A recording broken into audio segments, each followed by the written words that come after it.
sputtered. A few drops bloodied the ivory tablecloth. He harumphed, the tips of his ears pinkening. Marietta met Frederick's eyes. Theodore Stelle was not a man persuaded of the merit or delights in creative pursuits.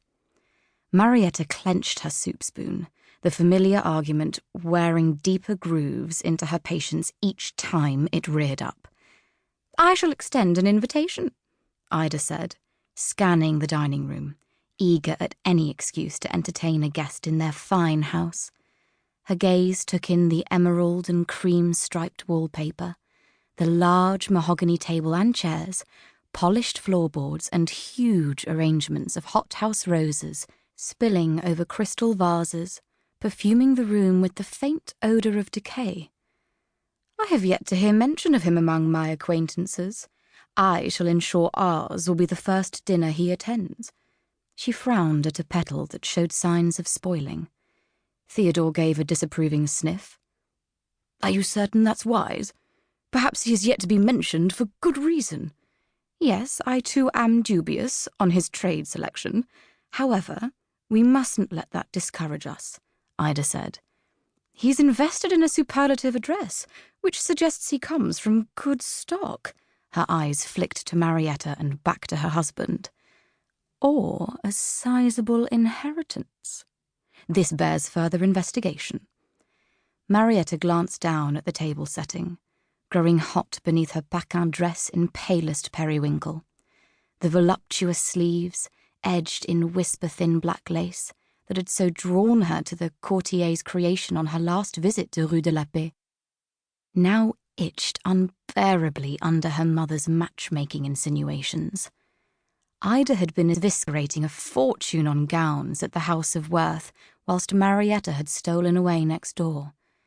She'd admired the delicately embroidered roses tumbling down the silky dress before purchasing it and absconding on a walk as her mother continued shopping.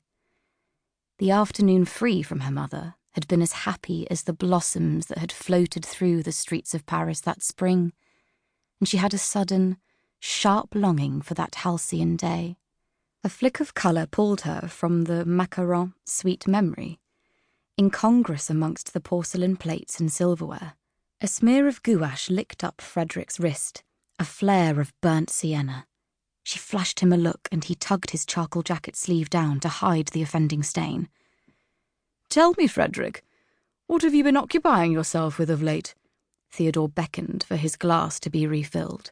A footman obliged him, and he studied Frederick over the Madeira. "Much of the usual, I'm afraid, father. My studies leave me very little time to devote to anything else." Frederick's lies were as sweet as the sherry Marietta sipped. She regarded the smile Frederick had pasted on as he deftly handled their father's inquiries.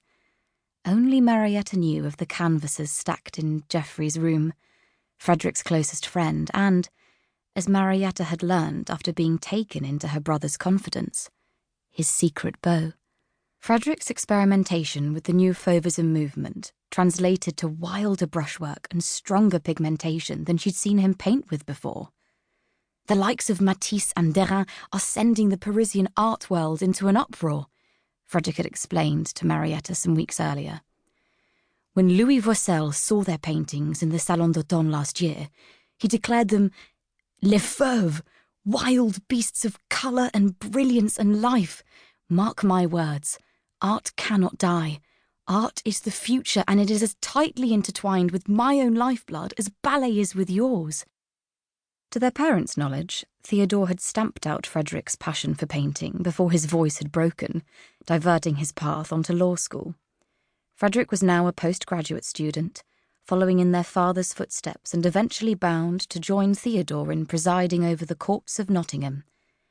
It was Theodore's position as a High Court judge that had led to his being bestowed the courtesy title of Baron, a too appealing prospect for the young Ida, who was a woman of means but craved the delicious satisfaction of her sisters addressing her as the Right Honourable.